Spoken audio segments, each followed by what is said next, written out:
Nobody in the basement of the Ferry County Courthouse wanted Lot 41, and the woman running the surplus auction did not pretend otherwise.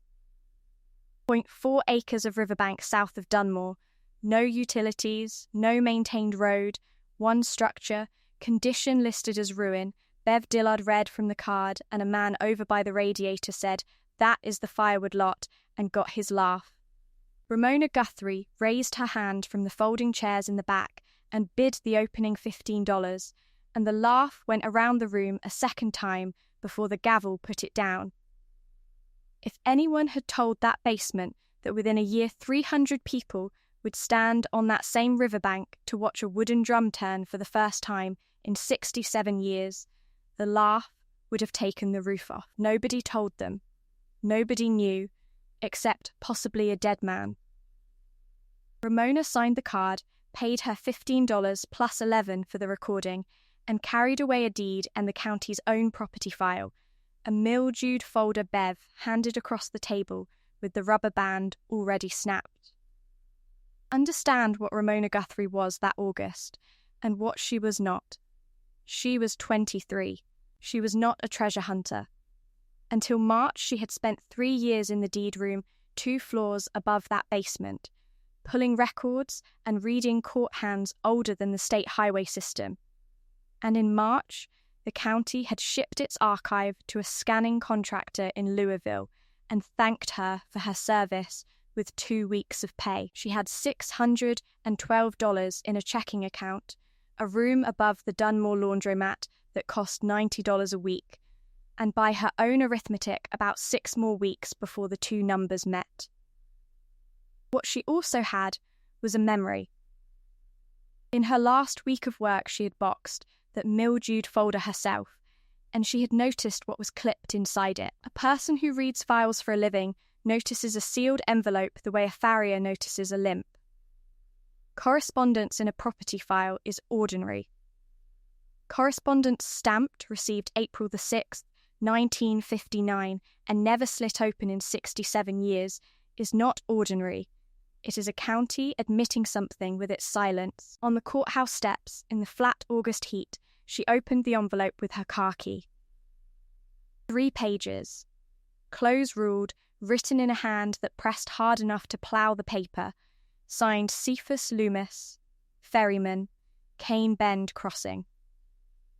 The first 2 pages were a protest, itemized and dated like an invoice, the writing of a man building a case for a hearing that never came. The last paragraph is the reason you are hearing any of this. "I have kept my accounts every day since 1931, he wrote. "I have put them where the river cannot reach them and where this county will not think to look. Whoever finally reads this letter, and I believe someday somebody will, go out to my crank house and turn the drum." She read the pages twice, sitting behind the wheel of her late grandfather's Ford Ranger with the windows down, and then she drove south out of Dunmore on the river road with the folder riding the bench seat like a passenger. The Green River at Cane Bend runs wide and brown and patient, and the dead landing is still there where the blacktop gives up. A poured concrete apron slopes down into the water like a boat ramp to nowhere. A pair of iron stanchions stand in the weeds. A steel cable, furred orange with rust, rises out of the current and climbs the high bank into the gable of a leaning board and batten hut, and that hut is the crank house, and the drum inside it once wound that cable tight enough to walk a loaded ferry flat across 400 feet of moving river. The door was crossed with 2 planks and spiked shut with 60 penny nails driven in pairs, heads flush, the work of a man who meant it. The air off the water smelled of tar and mud and hot metal, and when the current leaned on the cable, the whole hut ticked, once like something still keeping time. At the crossroads store a mile back up the road, a heavy-set woman named Ottie Mae Renfro rang up bread and potted meat and asked the question the entire county would eventually ask. "You are the girl that bought Loomis's shack. What are you fixing to do with it? Burn it? Read it first," Ramona said. Ottie Mae looked at her for a long second and did not laugh, which made her the first one who didn't. Somewhere behind those spiked planks was whatever a careful man had hidden from his own county, and that county had been so certain of its story about him that it had never even opened his mail. The layoff in March had come with cardboard. A contractor's van from Louisville idled at the loading dock, while two men in matching polo shirts rolled the deed books out on library carts, and the county judge executive shook Ramona's hand and said the digital future had arrived in Ferry County. What arrived for Ramona was a final check, a banker's box holding a sweater and a coffee mug, and a walk across the square at 10 in the morning with nowhere to be. Her people were thin on the ground. Her grandfather, Del Guthrie, had surveyed half the county in his day and had taught her, on winter evenings at his kitchen table, how to read the old clerk's script, the long S that looks like an F, the abbreviations that swallow whole phrases, the habit of writing, land the same 3 ways on one page. He had been dead 2 winters, and the ranger was what she had of him. Her mother had remarried to a man in Ohio she had met twice, so when the surplus list went up on the courthouse door in July, and she recognized the parcel number of the folder with the sealed letter in it, there was nobody to talk her out of it, and nothing to talk her out of, since $15 was a price even her arithmetic could survive. The county had taken her job in March. The county had laughed at her bid in August. The county was about to hand her, for $15, the truest thing it owned. She spent her second morning as a landowner in the historical room at the old jail, where a retired pharmacist named Doyle Sprague kept the society's files 3 days a week, and had written, back in 1998, the pamphlet everybody in the county quoted, without knowing they were quoting it. Doyle was kind about it. Most people who have been wrong out loud for decades are. Cane Bend, he said, and pulled the pamphlet off the shelf without looking. The crossing ran from 1931 to 1959. Cephas Loomis, ferryman, he let his cable go. It parted in the March high water, and it was the mercy of God the flat was empty when it went. County condemned the ferry, the bond passed, and the bridge saved the whole south end of this county. Loomis spiked that crank house shut the day after the hearing, and hardly spoke 10 words in town again. Children used to call him the man with the rotten rope. Cruel, but children are. He slid the pamphlet across. His granddaughter is still living. Sudie Prather, over in Hartwell, taught school there 30 years. She will not thank you for digging, hun. That family buried it deep and patted the ground down. Ramona read the pamphlet twice that night above the laundromat, with the dryers thumping under the floor, and what a records clerk notices in a story like that is what is missing from it. No figures, no dates you could check, no document behind any sentence of it, only the sentence everybody had always said. In the morning, she walked her 0.4 acres corner to corner with the deed in her hand, the survey plat folded to the page, and it was on the schedule of appurtenances, in type nobody had read in 2 generations, that she found the line that would matter later. The parcel carried the recorded ferry landing rights on both banks, the west apron under her boots, and the east landing across the water, and there was no other public way down to that river for 6 miles in either direction. She read the line twice, and put the thought away in the place where careful people keep loaded things. The waiting shed by the apron still had its bench, initials carved into it 3 generations deep. On the north wall of the crank house, a little fee window with a sliding shutter, and worn into the sill of it, a shallow crescent, the mark rubbed by 3 decades of coins pushed across by farmers and preachers and mothers with schoolchildren, dimes going one direction, a flatboat going the other. She put 2 fingers in the groove. If you have ever been the only one in the room to bid on a thing everybody else scoffed at, stay with Ramona Guthrie now, And if you want to hear what a county silence had been sitting on since 1959, subscribe, because tomorrow morning she is going to open a door a dead man nailed shut. And the drum was not empty. That afternoon she bought a wrecking bar, a claw hammer, penetrating oil, and a box of shop rags at the Crossroads store, and Ottie May rang it all up without a word until the last item crossed the counter. "You will not turn that drum with a wrecking bar," she said. "That is machinery. Sugar, Lois Hammond ran the machine shop for the Riverlocks for 30 years, and he rode that ferry when he was a boy in short pants. If the gears still have their teeth, he is the one to ask." She wrote a phone number on the back of the receipt, and under it, without being asked, the words tell him it is about Cephas. The nails came out screaming. 60-penny spikes do not surrender, they argue, and Ramona argued back for the better part of an hour, working the bar under each plank and walking it up a quarter-inch at a time until the wood let go all at once and nearly sat her down in the weeds. She stacked the planks neatly against the wall. She was not tearing anything down, she was opening it. The door swung on its first pull.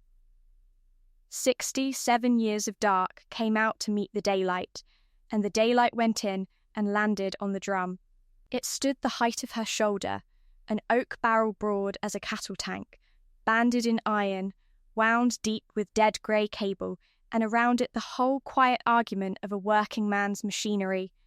A ring gear bolted to the drum's flank, a pinion on a countershaft, a crankshaft through the wall with 2 long iron handles waiting on their pegs, a brake lever taller than she was, and grease pots hanging on nails with the grease gone to amberstone.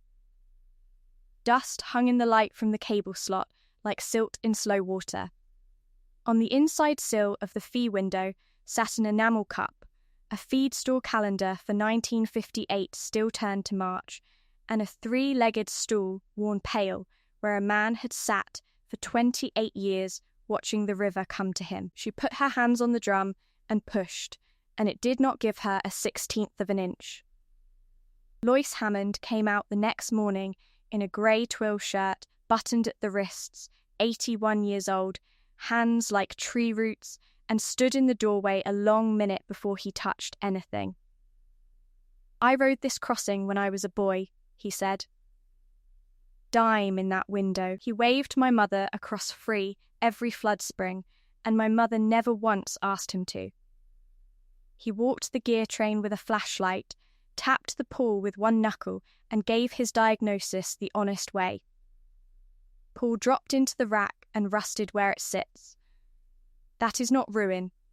That is a parking brake. Somebody set this machine to be found, not to be junked." They worked penetrating oil into the pool pivot and the countershaft bearings and let it sit while the river ran, and after lunch Lois set a brass drift against the pool and persuaded it with a mallet, 1 tap per sentence of an old man's patience, until it lifted out of the rack with a clack that echoed off the roof boards. Then he hung one of the iron handles on the crankshaft, nodded her onto the other, and said, "Slow. Now machinery remembers, but it likes to be asked." The gears took up, the drum turned, and the sound it made was wrong, and Lois heard it before she did. The sound a windlass drum ought to make is dense and dumb.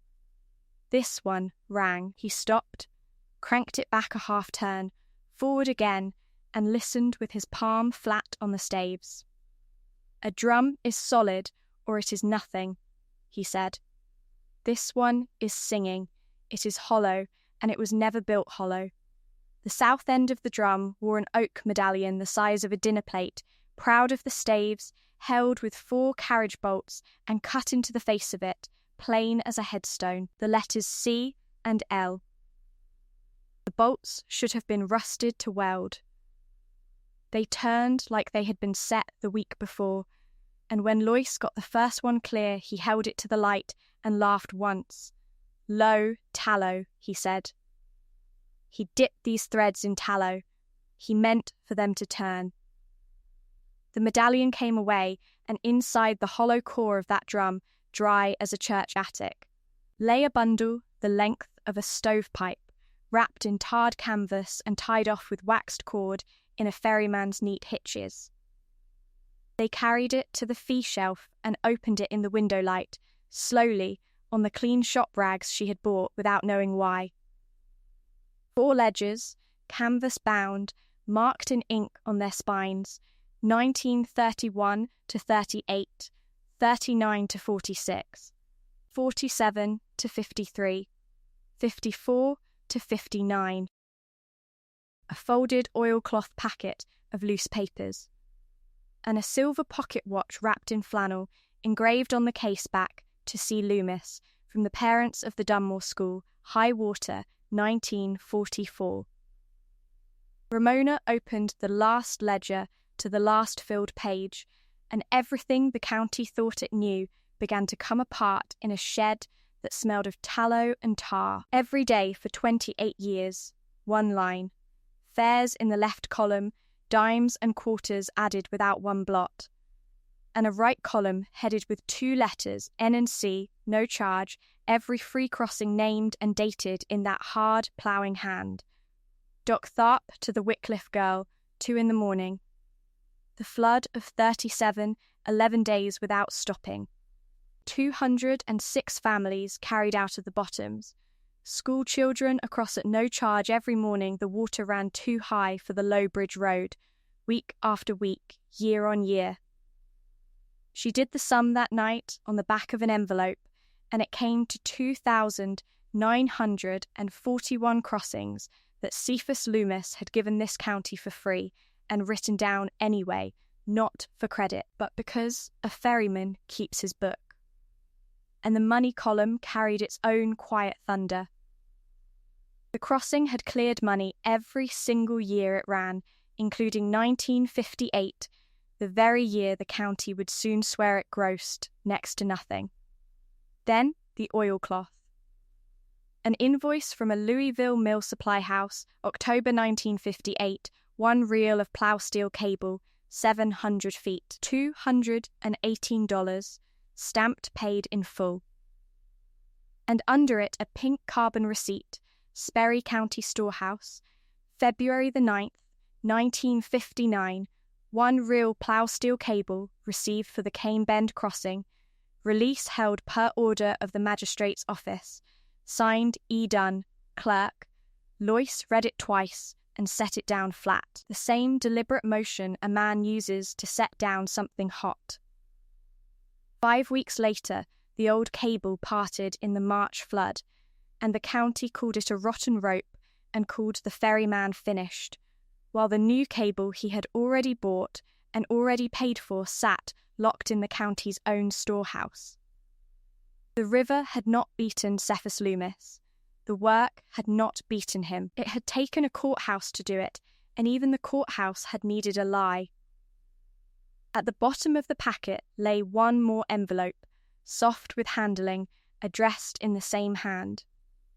For Harlan, or for his girl, or for whoever is decent enough to be holding this. Ramona did not open that one. Some mail has a rightful reader, and she had already decided to go find her. The white 3/4 ton with dealer plates found her 2 days later, easing down the river road like it owned the easement already. The man who stepped out wore pressed khakis and a fishing shirt that had never been fishing, and he introduced himself as Garland Tackett, Land Services, and stood admiring the water the whole time he talked, which is a habit of men who want you looking at anything but the math. He was assembling 1,200 acres along that reach for a lodge outfit out of Nashville, he said, duck season, deer season, corporate weekends, and the one thing 1,200 riverfront acres cannot manufacture is a legal way down to the water. Her $15, it turned out, had bought the only recorded landing rights for 6 miles on either bank. "I will give you 4,000 today for the firewood lot," he said, friendly as a handshake. "That is real money for 0.4 acres of flood plain, and you look like somebody who could use real money. She told him it was not for sale, and he smiled like a man crossing an item off a long list, because the first offer never is. He called that Friday at 11,000. He called the next Wednesday at 30, and that time the friendliness had a second layer under it, smooth and cool, like river ice in the shallows. A fiscal court can always take a fresh look at access questions, he said. Derelict structures on a public waterway, safety hazards, condemnation, that whole unpleasant toolbox. So much better for everybody if it never has to open. Ramona hung up polite and sat a while with her heart going. $612 does not argue with $30,000, and neither does $90 a week. Then she photographed every page of all 4 ledgers under the fee window light, drove to Hartwell, and made 2 copies of everything at the library at 10 cents a page. Doyle Sprague turned the photocopies over one at a time in the historical room and wanted to believe her you could watch him want to, and could not get there. Anybody can write a ledger, Hon, he said gently. Paper is patient.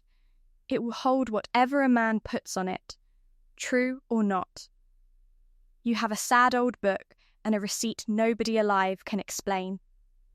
The county's version has a bridge you can drive across. But he was a fair man in the deepest groove of him, and fairness leaked out as advice. If the ledgers were telling the truth, he said, then the county's own numbers would have to be lying, and the county's numbers from 1959 were sitting on microfilm in Frankfort, in the fiscal court minutes and the road fund audit, certified copies, 50 cents a sheet. She was on the parkway before 7 the next morning.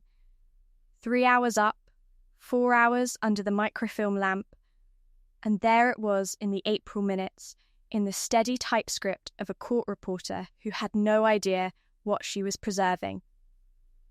Magistrate Aldous Merrick, presenting the audit of the Cane Bend crossing in support of the bridge bond gross receipts for 1958. $340, a crossing dying on its feet, gentlemen, a rope waiting to snap. Cephas's ledger for that same year, in that hard hand, summed to $2,170, every dime of it datable, and a dying crossing does not carry 20 vehicles a day.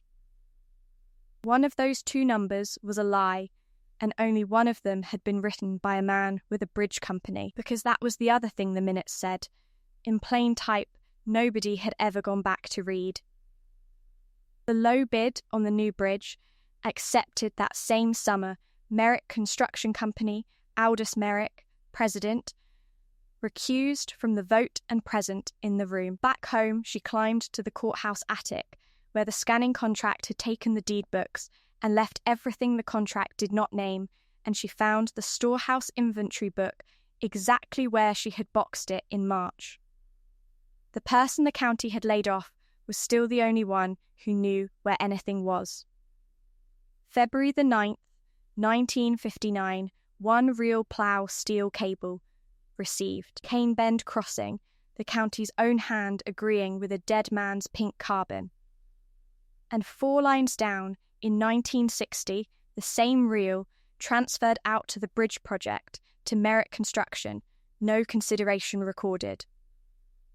They had not only held his cable while his old one wore through, they had taken the cable he paid for and strung it into the bridge that buried him. On Sunday she drove to a brick ranch in Hartwell with hydrangeas along the walk and knocked, and Susie Prather opened the door with her glasses on a chain and took one look at the folder under Ramona's arm and knew her on sight.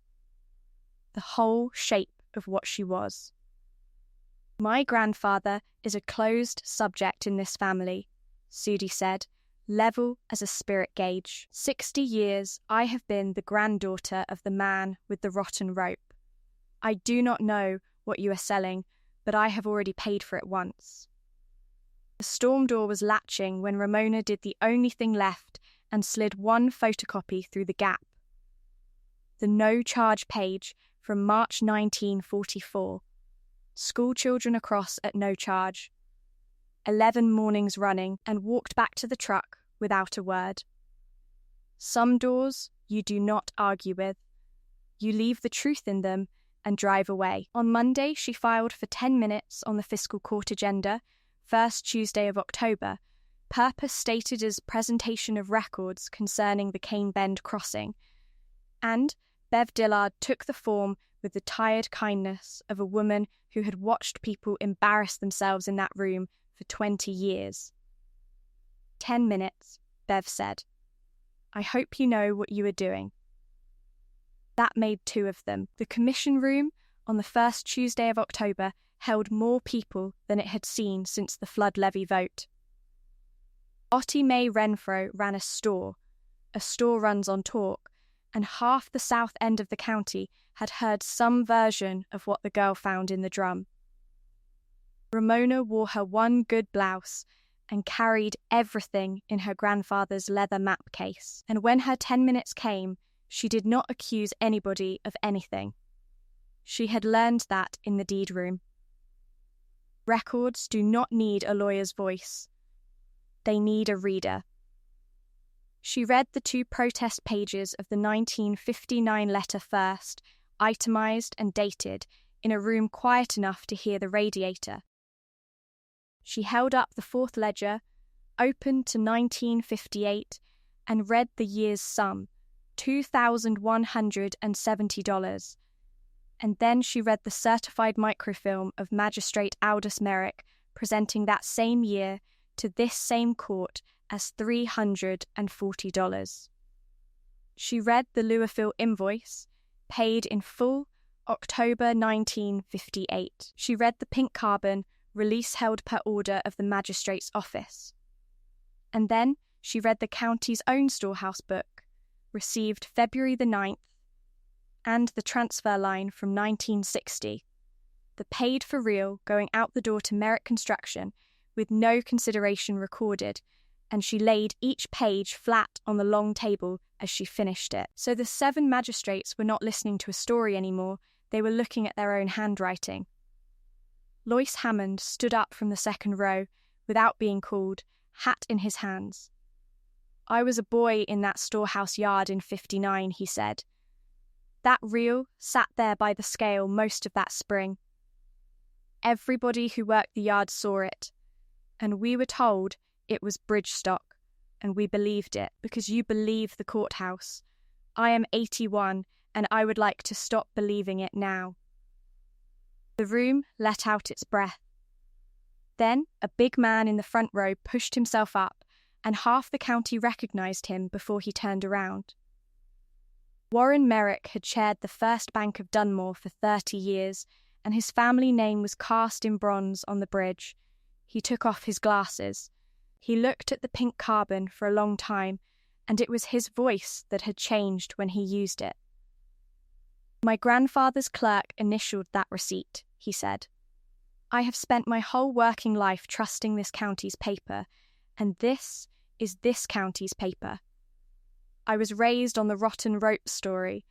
I have told it myself, at Rotary, at my own supper table, for 40 years, and I told it because it was told to me. I was wrong. My family was wrong. And this court owes a dead man a correction it is 67 years late in making. A lie can outlive a man. It cannot outlive his ledger. Doyle Sprague rose next, pamphlet in hand, and said only, I wrote it the way it was told to me. I would like the chance to write it the way it was. And Bev Dillard, who was supposed to be reading the next agenda item, looked up over her glasses and said, for the record, that she had sold this young woman the firewood lot for $15 and had never in 20 years of county service been so glad to be bad at evaluation. Then the doors at the back opened.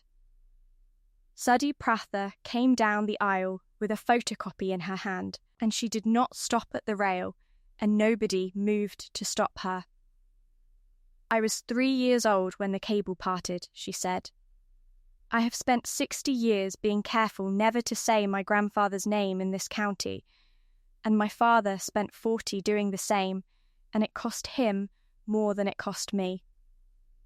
This page has my father's name on it, Harlan, carried across at no charge, 40 times, high water mornings, so a boy could sit in a schoolhouse and learn to be ashamed of the man rowing him there. She set the page down with the others. Cephas Loomis never asked this county to believe him. He asked to be read. There is a difference, and I am done being careful about it. The court voted that night to enter the ledgers, the invoice, the carbon, and the storehouse book into the permanent county record, to endorse the historic designation for the Cane Bend crossing, and to set a second marker at the east footing of the bridge, telling the rest of the story at last. Aldous Merrick had died in 1977, with his name in bronze over that river. The name stays. The Ledger's version now stands beside it, and schoolchildren on field trips read both. Garland Tackett let his options on the South parcels quietly lapse before Thanksgiving, and his last phone call had no number in it at all.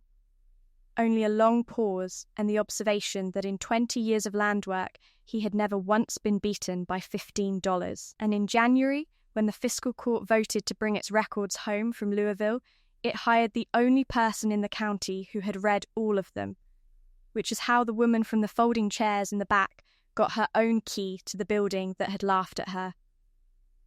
But go out to Cane Bend on the first warm Saturday of April if you want the end of it. 300 people stood on that bank, exactly as promised, while a state-inspected reel of new plough steel cable, bought this time with county money and a unanimous vote, took its tension off a rebuilt drum, and a flat-bottomed ferry built by the vocational school in Hartwell eased out onto the Green River for the first crossing since March of 1959. Lois kept a hand near the brake and let Ramona do the cranking, because machinery likes to be asked, and so do old men. The silver watch sits in a walnut case at the fee window next to the enamel cup, above a brass line that reads Loomis Landing. And the first passenger across, standing at the rail with her chin up where the whole county could see her, was a retired schoolteacher of 70 who had waited her entire life to ride her grandfather's ferry with her own name on the manifest. If this story found you tonight in a place where the world has been repeating its own version of you, hold on to the ferryman's kind of patience, the kind that keeps its book. And tell me this in the comments, because I read them like a records clerk. In the town you come from, which one lasted longer, the story everybody was told, or the record somebody kept? Say which, and say where you are watching from tonight. Because next week I have another $15 worth of trouble for you. A drowned quarry town, a scale house nobody would touch, and a set of brass weights that did not add up on purpose. The evening after the reopening, Ramona swept the crankhouse floor, hung the 2 iron handles on their pegs, set the brake, and folded the ferryman's letter back into the drawer beneath the watch case. She turned down the lamp and locked the door he once nailed shut. Out in the dark, the new cable held its line against the current, and the hut ticked, once, still keeping time.